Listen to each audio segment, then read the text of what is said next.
Welcome back to another episode of Life Changing Challengers. Hey, everybody, we are super lucky to have Peter Teuscher with us today. He is a systemic coach and leadership trainer, and he has just come out with a new book called Rethinking Happiness and the Beliefs That Guide You, which we'll get to in a little while. Hey, Peter, how you doing today? I'm doing great, Brad. Thanks for having me on. Oh, the pleasure is all mine. Just let me tell you that. We were very excited to have you on. Can you tell us a little bit about your childhood? Maybe where you grew up and the complement of your family, and what was it like to be Peter as a kid?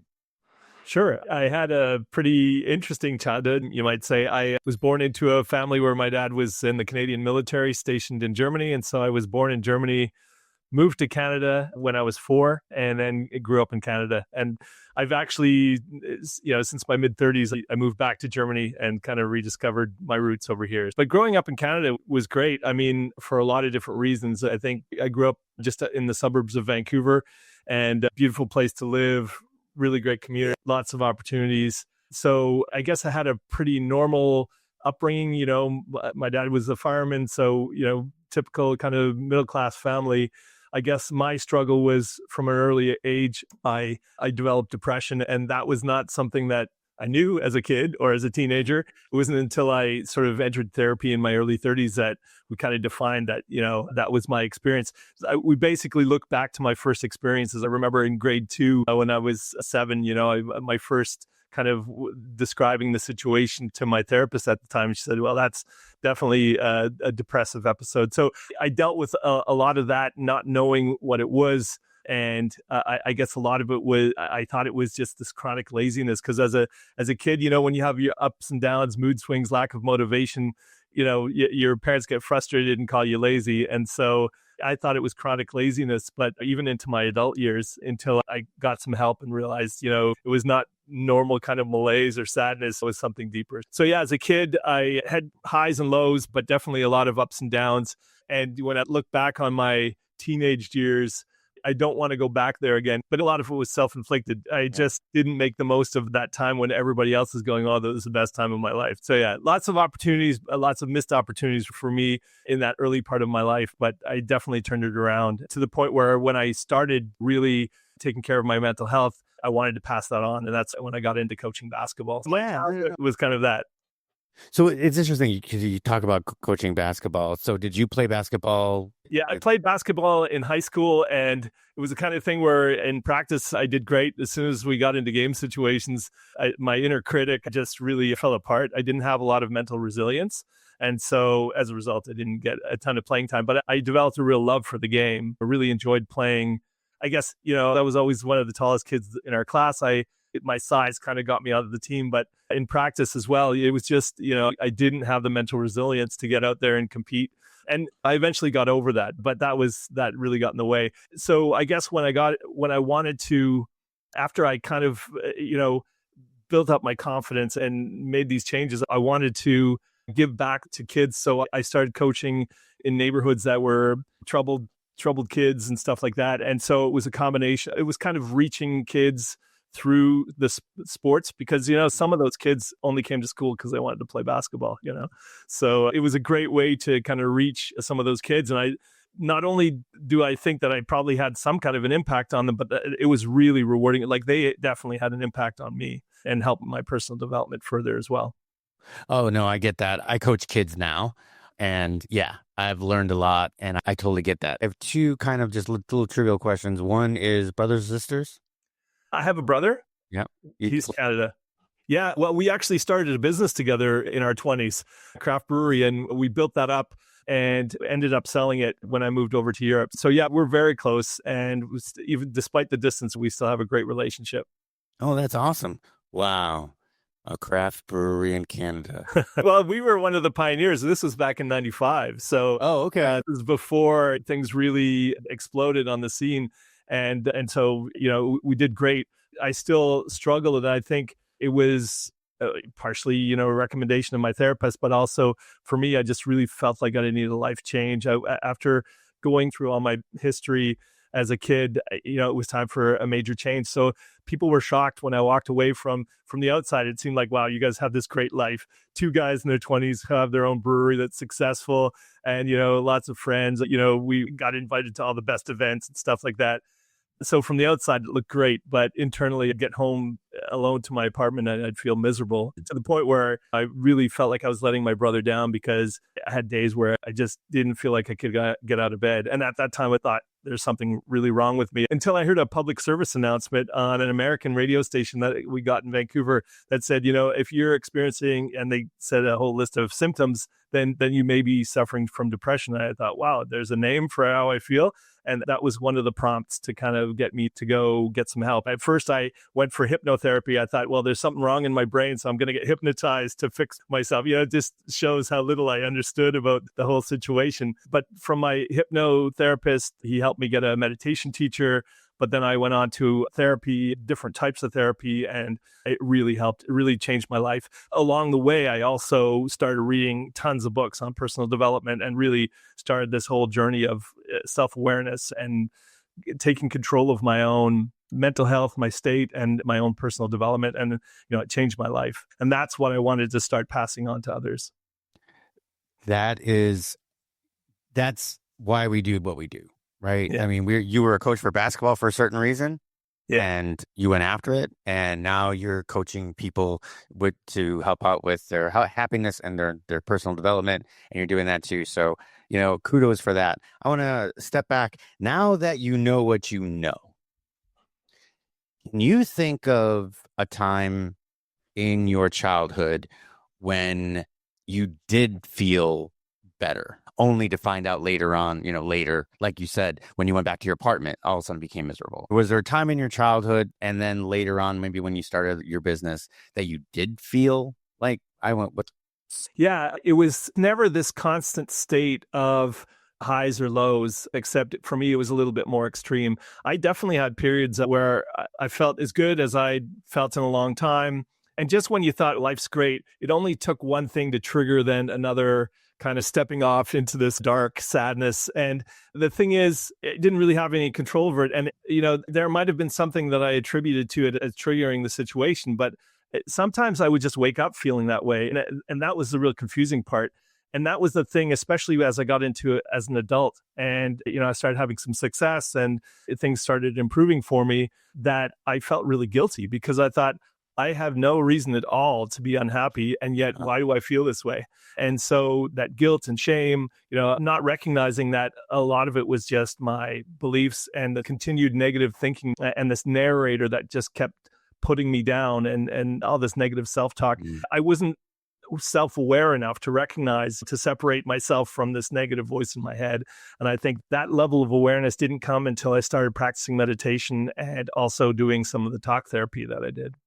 I always found there's certain activities, I don't think that I suffer from depression, but there definitely was low times in my life, and I kept thinking, and I would go back into it. And actually, I was diagnosed with GAD right after 9/11, but of course, it was me and hundreds of thousands of other people. Yeah. And I actually lived in DC at 9/11 and was in the military and assigned to the Pentagon. They said, oh, well, that's just par for the course. But even when I was going through that, there were certain things that I did that, at least temporarily, would make me forget. And I kind of, like I said, felt normal. And it wasn't the same thing every time. But most of the time, I found that activity, like playing basketball. So I guess that's the question for me, was there a time, like maybe when you were at practice? You said that competing was a whole different story, right? But maybe during practice, did you find that during practice, I actually felt pretty damn good, but the minute practice was over? Yeah. I mean, it's the things that I now realize, things like exercise, getting out into nature, those kind of things, those definitely made me feel good. If we'd go camping, or if I'd get some exercise, playing basketball, getting fit, it definitely built my confidence up to a certain degree. I was also really creative, right? And so I would kind of hide in my room a lot as a teenager, but I really loved music, and I'm getting into a band, and I'd write all the lyrics for our songs. And so I found that was very cathartic. That writing was a really good outlet for a lot of the kind of emotions I was feeling.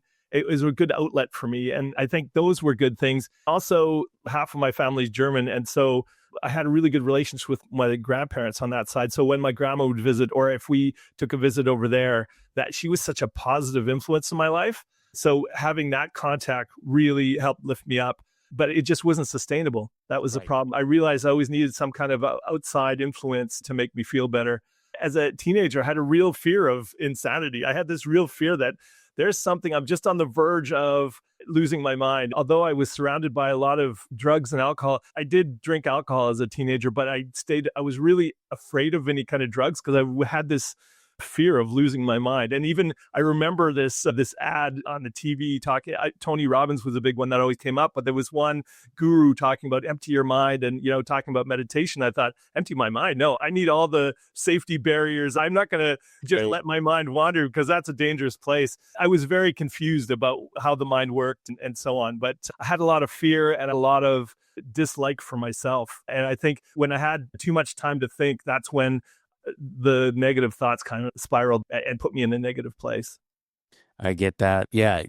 You could find those activities that temporarily halt the negative thoughts because you keep moving, Yeah. but you can't run forever. You can't play basketball for the rest of your life No. continuously. And that's what I'm talking about. Like, Yeah, you can't sit exactly. there and go, I'm going to dribble up and down the court for like 50 years in a crack, and Yeah. so I totally get that. Some people obviously they get through it via drugs or alcohol, and I get what you said too, because I'm kind of in the same mindset is that I don't like to be out of control. Yeah. So too much alcohol, and all of a sudden things start doesn't make as much sense, and all of a sudden I'm like, oh, and I'm out of control. And I've done, I went to college, I did my fair share of dirt, and and was introduced to drugs, and the minute that my thoughts weren't my own, and I'm like, no, I can't do this. So I get that. That makes a lot of Yeah. sense to me. Um, so, but what was your first turnaround? I mean, you mentioned that you found that, hey, this was the name for it. Yeah. We got a name for it. But what was your first breakthrough is going that, hey, maybe now I can either control it or I've got ways to like at least dampen the feeling so that I can be functional. Yeah, I think those first experiences, working with a therapist, well, actually, I think one of the things, it was just increasing my level of self-awareness. So I was going through chronic lower back pain, and I tried to fix it in all different ways, chiropractor, massage therapy, physiotherapy, and nothing was really working. And then I started going to yoga as a last resort. I thought I'll never do yoga. And then here I was. And at the end of every yoga session, we do like 15 minutes of meditation. And it was like, wow, how do I feel more like this? And I told that to the hypnotherapist that I was talking to. And he said, yeah, you should. I have somebody who can teach you meditation. So I went to see this Indian guru in Vancouver, who then over a 3-month period regularly taught me a form of meditation. And then I started exploring different types. I got different teachers, and having that level of awareness that I could recognize I'm not my thoughts, and finding that separation, that was extremely liberating. And then I think it was just all these different things that happened all at once. It was the meditation, starting to read personal development books, having some of these conversations with someone so I could externalize all these thoughts that I was having with a neutral person who could help me reflect and recognize, and ask the question, is that true? How does that thought or belief help you? How does that support you? And having those kind of conversations was the first step. The thing is, it wasn't this steady progress. It was like a roller coaster. I'd take 2 steps forward, 1 step back. And so, but the good thing is when I was feeling good, I'd get more help. I would make more progress. When I'd have a setback, then I'd get discouraged, but the hope was there. I think sort of those first realizations and that first step towards more self-awareness, that was what gave me the hope that I could change, because it was that first confirmation that actually this is not a flaw inside of me. It's not my brain chemistry that's messed up. It's actually the beliefs that I've internalized and a lot of the thoughts that I think chronically. And that simple recognition, which has now become really a big focus of the work that I do, I think that gave me the hope and the drive to really continue working on myself. And, now it's been like a 25-year journey, right? When was your connection with that first meditation teacher? I'd say it was my early 30s. I'm trying to think. I think I was 31 Okay. when I first started doing that. Thousands. Exactly. Okay, great. That sets up the question. So here's the Okay. question. So you had one-on-one time with a meditation teacher, and it sounds like many meditation teachers because you Yeah, went for different versions of different kinds, methodologies of meditation. exactly. With today and the explosion of technology, YouTube and all these meditation apps, do you believe that someone can learn just as much as you did using these methods than actually getting a meditation teacher? I guess it depends on how deep you want to go. I find it really helpful to have a teacher. It's difficult. You can't just step out of your own mind. So it helps when someone can kind of guide you through the steps and support you through that. A lot of people will go to these meditation apps that are like a guided meditation, and that's almost more like a form of self-hypnosis than it is proper meditation. Because the thing is, at least from what I've learned, it's not about getting your brain to visualize something or imagine something, because that keeps the brain active. The thing is to quiet the mind down and then become the observer of your thoughts, and only then can you start to discern and recognize, oh, actually, that's kind of an unsupportive thought, I don't need that. And recognizing that, okay, the thoughts will come and go, I can't stop that, but I can control where I give my attention to. And so those are things that I learned from a teacher, not from apps. Sort of the things, the sensations to be looking for, recognizing for, okay, when how you feel when you come out of a meditation and you get frustrated because I was so distracted, my thoughts took me away. That's when someone who can either teach you or coach you through the process is really helpful, because it can be discouraging in the beginning, right? And Yeah, so yeah, I think having someone to encourage you, whether it's a coach, there are plenty of coaches that are experienced at meditation, or having a real focused meditation teacher, I think is really helpful. There's lots of people who are good at teaching themselves things, but it's not the easiest way to go about it. I agree, which is why we exist, you and me. So, that's part of it. So tell me about, what was the first type of meditation that you were introduced to? So I can't say I know the name of it anymore, but I had to make some commitments, and this is not for everybody, right? So I had to commit to not eating meat and not drinking alcohol, which, being an owner of a craft brewery at the time, was That's difficult. tough. So that's why I lasted for 3 months. But I had already I was going through this phase where I wanted to improve my health through diet. And, when you're out eating burgers all the time, that doesn't make you feel healthy. So I thought getting meat out of my diet would force me to eat healthier. It was supposed to be a 6-month thing, and I actually haven't looked back since. So the vegetarian piece was not hard for me, but the non-alcohol thing was difficult. So I did it for those 3 months, and then I said, okay, I've learned and so it was a process of actual, he gave me these things it was kind of chanting. They were affirmations to say. I guess a lot of that, it comes from, there's different types of meditation that will give you some kind of a mantra to say. And it was kind of like that direction. But I had to keep the words. I didn't even know what they meant because they were Indian.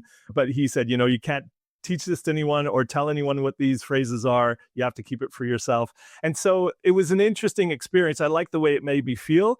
But in the end, it felt like there was too much of Eastern religion involved in it. And I decided to explore other things and find something a little bit more contemporary. But it was a fantastic start for me, because he really helped talk me through the struggles of getting into the state where you could really be the observer of your own thoughts and feelings.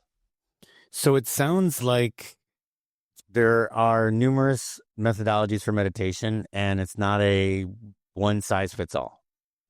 No, there's so many different things. Just whether it's a therapist or an accountant or a meditation teacher, you find somebody that fits your personality and what you want to get out of it. At the end of the day, I don't think it's, for most people, something that's really dogmatic is not going to be helpful. Just somebody who can give you the basics so that you can get started. And then, something like just meditating 15 minutes a day can be like super helpful. It's the frequency, not on the weekends I'll meditate for 2 hours. That's not going to be helpful, in the same way that just going to the gym for 2 hours on the weekend isn't going to do the trick for you. So if you can find someone that you really connect with, that helps you navigate your own path through your mental situation through meditation, that's great. And then the rest you can do with yourself. I use an app, I use a timer, because your thoughts, especially because I meditate every morning And then I don't have to start thinking about, oh, am I running late? Because I've meditated for an hour or longer before. And when you've got appointments, you just don't want to lose track. Right. I have an app, it's called Insight Timer, but there's plenty of great ones. And you can just set the time for yourself and not worry about it until you hear the chime or whatever. And then okay, I've put in my time today, and it's about consistency. But having a timer gives you one less thing to think about while you're trying not to think. So, what is the methodology of meditation that works for you now? Is there a name for it? Yeah, well, it's, most people call it a mindfulness practice. So, but I did a lot of work with visualization. I think that what I recommend, because I was for a while meeting with a group in Hamburg where I live here, they do heartfulness meditation. And what it is just while you breathe and while you get into that meditative state, you focus all of your energy on your heart center. And I recommend everybody try meditating in a group. The energy in the room really, I find it's great. It gives you a great experience. Obviously, that's hard to do consistently on a daily basis, so don't just do that. But yeah, I do a form of mindfulness meditation that's just simply about getting myself into that calm state, opening my mind. If there is something that I want to kind of work on some visualization, I do that aside from this meditation that I do in the mornings. So it's just a mindfulness meditation. It's just focused on breathing. When thoughts come, the process of letting them go. And that's all it is for 20 to 25 minutes every morning. I went through a Zen Buddhism phase, and counting the breaths was the only one. I'm totally type A. Like, it just keeps going. It doesn't stop. Matter of fact, I got to the point where, as I get older, you tend to have to wake up in the middle of the night to empty out your bladder. But I'd go and I empty out my bladder and when I laid my head down, my brain was on now, and I can't get back to sleep. So I had to learn to do something about that. And what I did for me, it was counting my breaths. And I was like, you just focus everything on how many breaths you're taking, and you just keep talking and just keep counting and counting. It's almost like counting sheep, but you're counting the actual breaths that you take. That helped, for me. Oh, really? Well, look, when talking about counting your breaths, that's one of the first kind of meditations I recommend, either trying to count from 10 down to 0, and then every time a thought distracts you, restarting at 10, right? And so that's a really good way. But for some people, closing their eyes actually makes their mind wander more. So for some people, like a great evening meditation is to light a candle and just, fire can be fairly hypnotic. And so you're kind of staring at the candle flame. And so it's always about the breath, no matter what kind of meditation you do. So you always start with these 3 breaths, in through the nose, out through the mouth. So that gets your body into a calm state. And then from there, I just focus on the candle flame. And then when you find yourself getting distracted, you just concentrate even more on the candle flame, right? It's kind of intensifying your gaze. And so that can be a way to not activate your brain through counting or through visualizing, but just seeing how that keeps you in the moment. So the counting and the candle meditation, I think, are really good starters for people to use.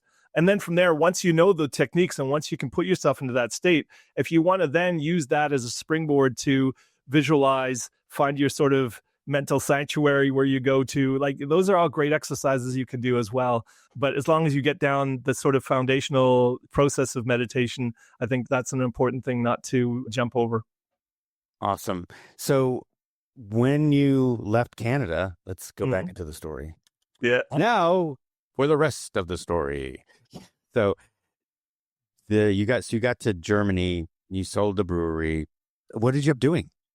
Well, first I decided to take a break, went backpacking through Asia, which changed my life. I started in Hong Kong, went through China into Tibet, into Nepal, Laos, Vietnam, Indonesia, Malaysia. And it was such an amazing experience because I met great people, and you realize they are super happy with so much less than the people I know, back home who have everything are way less happy than these people who are just living day to day. And so that was a great experience. Came to Germany and decided I wasn't sure what I wanted to do. So I was just kind of hanging out for a bit, and I wanted to avoid getting back into the drinks business, but I ended up doing that. And I ended up being really successful, working my way up in the corporate world, worked for some really big companies, and then started to, kept my personal development journey going. I would do workshops and stuff like that. And I started to, I found out about this coaching work, right? Because when I was coaching high school basketball, I thought, I wonder if I could go back to school and be a counselor or something like that. And then, moved to Europe and wasn't quite sure what I was going to do. And, I got a sales background. So I started doing sales coaching. I started doing training and I really enjoyed that. And I started managing a team. It was almost like coaching a team, and leading a team through those coaching principles was great. And then that kind of one thing led to another. And to become a better leader, I decided to take this coaching certification and really loved it. The process helped me work through a lot of things that were still hanging on, sort of issues that I had internally. You come to these modules that you're doing and you bring practical things that you want to work on, and you do that with other coaches who are learning. By the time I got certified and finished, one of the trainers said to me, with your corporate background and now you're coaching, you would be great as a executive coach and a leadership training. And so he brought me into his business, and I started doing workshops on leadership, and I started coaching and ended up getting some great, even like CEOs that I started to coach. So I started to realize that even people at the top of business have their insecurities, have their, they're not flawless either. A lot of them have imposter syndrome, and stuff like that. And so that really put a lot of things in perspective. And it made me realize that no matter how far I get in life, I'm still questioning myself. And I realize everybody does the same thing. Everybody has their doubts, their worries, their concerns. And that was just, for me, such a great piece of my learning journey that I'm super grateful for. And then, I just ended up building up my coaching business from there. The corporate stuff is what pays the bills. But I also have a private practice where I coach people privately. So I like to combine the two. And I've done some volunteer coaching. I've coached high school students as well, troubled teens and stuff. So I like to use my experience and what I've learned and pass it on to people at different levels.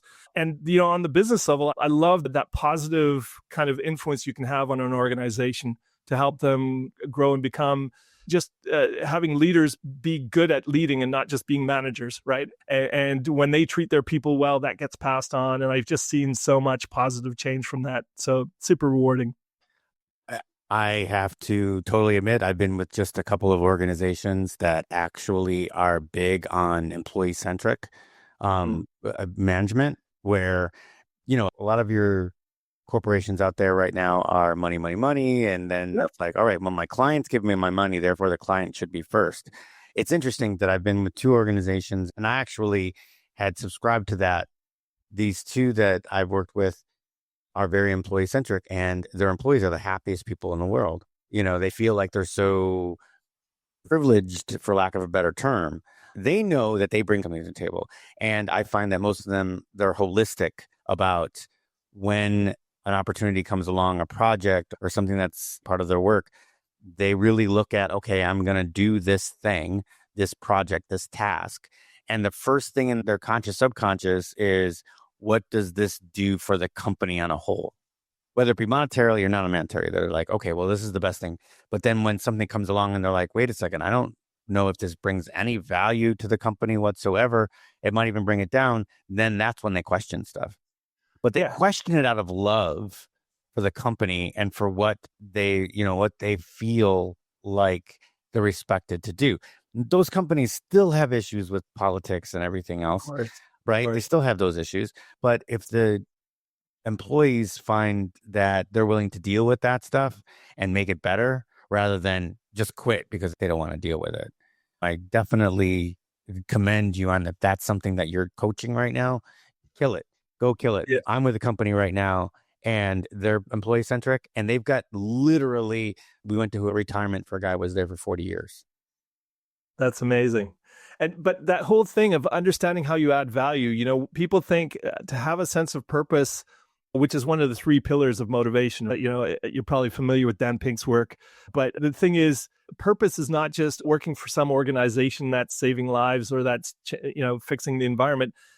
A sense of purpose can come from understanding what you do to contribute to the overall success of your organization. And so that it can be little things that contribute to big outcomes. Yes. And I think when people recognize and make that connection and understand how they add value, it's such a huge motivator for them. And there's just not enough companies that recognize that. But, doing this kind of work that you and I do helps create this positive culture. And culture is the thing, whether it's in sports or whether it's organizations, culture You hear about this in professional sports all the time. I'm a big basketball fan. And so you hear about having a winning culture, right? Making sure that people have that mindset and that understanding how to define a team, right? It's a group of people that have a common goal and need each other to achieve that goal. And so when can help people understand that no matter what they're trying to achieve, that's going to help people be motivated, be productive. And really a big part of what I try and do as a coach is help people find their own highest potential. And I think when you show them that just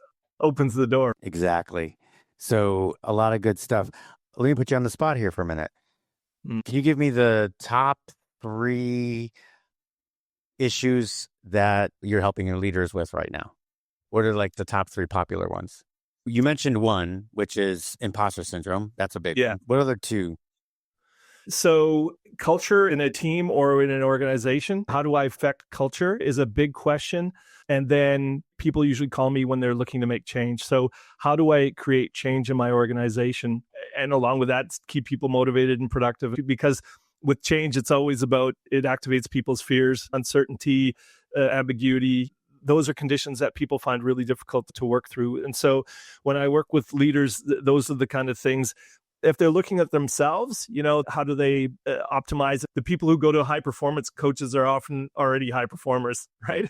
So for them, it may be more about finding more balance. So the things that people come to me for aren't always the things that they need. So it's a self-discovery kind of thing. That's why I don't like using a particular template. I don't have one thing that's going to apply to all people. The imposter syndrome is a big one for high performance, for people who are successful in life, doubting themselves because they have the same negative thoughts as we all do, the self-criticism and so on. They see their own mistakes, but not others. And so they think, if people only knew all the mistakes I make or all the stuff I don't really know what I'm doing. And obviously that's what leads to all of that. But yeah, so sorry, long-winded kind of way of answering your question, but I'd say those are 3 big ones. Yeah. I get it. The imposter syndrome is really something to get past. I was speaking at podcast conventions for 4 years before I started this podcast. And it was because of him, and I wouldn't start the podcast because I had imposter syndrome, but yet I would go up and speak about stuff. And then I had imposter syndrome because I didn't have a podcast. So it was like, here I am teaching things to people, and yet I'm not doing it. And once I started the podcast, once I jumped in with 2 feet and just said, no, listen, you know what you're doing. You speak about it. Go do it. And that's, I did. And we're just about to hit 100 episodes. So that's amazing. And that's the whole thing. And I think the part of the imposter syndrome is not looking back, but looking forward. In endurance sports, there's a big saying. It's like, you're only as good as your last race. You're living, and I tell my people too, and I'm guilty of it. And I sit there and I say, okay, listen, when you're done with your race, whether you had a good race or your bad race, you take 20 minutes and you either pat yourself on the back, get really happy, jump for joy and just go crazy. Or if you had a bad race, you get 20 seconds to berate yourself, figure out what you did wrong, cry, whine, do all that stuff, get mad. But then after 20 minutes, you're done. To the next race. That's it. You don't get to look back. But then when I get people that say, well, I shouldn't really go in a race because I have imposter syndrome, I'm like, but wait, look what you've done. But coach, you always said that you're as good as you get what I mean. If you go back and you look at what you've done, that's where you cure the imposter syndrome. You know what I mean? You have the knowledge, you've got the base, you've got the endurance. Just go do it. Yeah, people so often forget that, they'll come up against a problem or a challenge and they'll forget all the ways that they overcome challenges in the past, right? And, a lot of times you've already figured it out before and you're just not making the connection. You can apply those same principles, So I think that's a challenge. And I actually do, when people who worry, they get competition is something that undermines people a lot. And so I just remind them, I myself don't look at myself in competition with others. I'm in competition with who I was yesterday, right? So every day it's just growing. And so for people who maybe have had a bad race or had a bad experience, had a bad business meeting, it's like, well, there's 2 things. You can look at, is there anything that you did well that you can celebrate, right? Celebrate the small wins. And then the other piece is, okay, what are you unhappy with and how are you going to do it different next time? Because it's all about what you're in control of, right? So the things that you can control, are you going to do them differently next time? Because look, you can celebrate that you're aware of your mistakes. A lot of people, the reason they continue to fail is they don't realize the mistakes they keep making, right? So having that level of awareness and not trying to change everything all at once and going, okay, I'm going to pick this one thing and next time I'm going to do this one thing better, differently, or, I'm going to get some advice from a mentor or whatever, right? So just knowing that awareness is one of my coaching mottos is awareness allows change, right? So, these things, we got so much below the surface of our awareness. When something pops up and you see it, okay, grab onto that and figure out how you want to change it. I think that's something that people should take advantage of. A lot of times things will pop up and they'll discount them. This is why meditation is such a helpful thing, because it helps you actually be aware of these thoughts, look at them objectively and be discerning and so on, because it's so easy when you feel like you haven't done well. And a lot of times you probably did better than you thought you did. Most people usually have a negative bias toward themselves. But then if you can have the ability to reflect objectively, you can kind of discern and pick out the things that went well and the things that you'd like to change and really make an action plan from there. And that's just so much more helpful than sitting there ruminating for an hour. Yeah, absolutely 100%.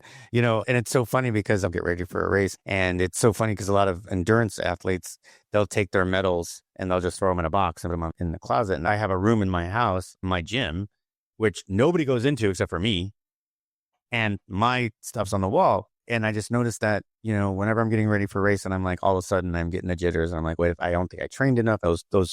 Those thoughts go into my head, the negative ones. And I can walk into the room and I can see all the races. So I've done like 37 marathons. I've done, 5 Ironmans and a ton of friggin' 70.3s, a bunch of these races. So when I get those feelings of like, maybe I didn't train hard, I just walk into the room and I go, look how many times you've already done this. You've got this. You've done it. Go and do it. So, I say, well, I get it. People, they're like, oh, wait, next race, just put the stuff into the box, or their degrees or their certificates that they've gotten, or the honors they've gotten from past corporations that they've got, best team player, whatever, with those accolades that they've gotten, and they just put them away.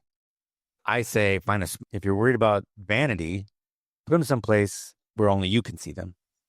And then when you get those feelings again, you walk in, you look at it and go, look, you've done it before.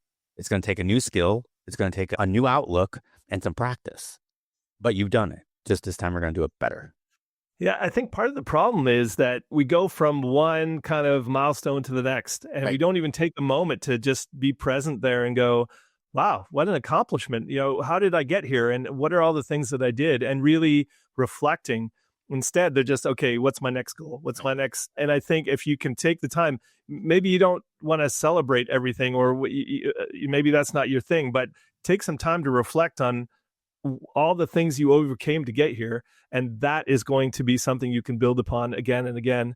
And just, especially in sports or even in business, you've done all these things, you've studied, you've done the work, you've built up your experience. And I think that there's just so many, you could relate sports and business in so many ways, but it's the mental game. The mental stuff is the thing that's going to cause you to succeed or fail, right? Based on whatever measurement. I used to say to the kids that I coached, what was the difference between a Kobe or a Jordan and the last guy on the bench? To get in the NBA, you have to be an incredible athlete. You have to have incredible skills. So what's the difference between that guy who's the 12th or 14th guy on the bench and Michael Jordan or Kobe Bryant? Because they believed they could make every shot. When you can start to recognize that, if you've put in the time and done all the work, then the thing you've got to do is convince yourself that you're ready for it and recognize those mental barriers and those hurdles that you put up for yourself. Most people's problems in life are self-made, and a lot of them are up in their head. I agree. And with that, what a freaking amazing message to end on. So yeah, Peter, thank you so much. I have to just let everybody know, listen, Peter's got a book out, Rethinking Happiness and the Beliefs That Guide You. That's on Amazon. And I'm going to put a link to that in the show notes. Go to peterteuscher.com. That's TEUSHER, peterteuscher, one word.com. And you can check out his coaching site. The book is there. You can get on his newsletter. I love his beginning message in his gain clarity, create change, and live authentically. So that's something that I think we all can use more of. So if you're interested, please go ahead and check out his website. I see he's got a YouTube channel, right? Yeah. What's the handle there? It's just peterteuscher.com. So the same as my website. Your Guide to the Best You is the name of the show. That was something I was doing. There aren't any new episodes because I was doing it with a coaching colleague of mine, but I also write a blog every week on a wide variety of topics. So yeah, I love to share my knowledge and it's all free. So appreciate anyone checking it out and sending me feedback. Great. Yep. And again, it's on peterteuscher.com, or you can go to peterteuscher.com/blog. And then you'll be able to go directly to that if you want to check out his blog that he does weekly. And any socials? Yeah, I'm on X, I'm on Facebook, I'm on LinkedIn, and my PR people have me set up on Instagram now too. Okay, well, great. We'll make sure that we get those and we'll link those in the show notes as well. So there you'll have everything that you need to get in touch with Peter and to read some of his wisdom that he's bringing to you. If you happen to be watching this on YouTube, really appreciate it. Go ahead and hit that subscribe and that like button, and then hit that notification bell so you always know when we drop another episode. Next, if you're listening on Apple or if you're listening on Spotify, go ahead and maybe you could drop a review or a comment. I guess Spotify has comments now. Tell us how you feel about it. And you know what? I don't even care if it's a bad review because that's just feedback, basically telling me how I can evolve the podcast even further. So I really appreciate everyone listening, watching, however you're getting about it. Peter, thank you for joining us. We really appreciate all your wisdom and some of the great nuggets of info that you gave today. Thanks so much for having me on, Brad. It's been wonderful. So for Peter and myself, thank you for listening, and we'll see you in the next one.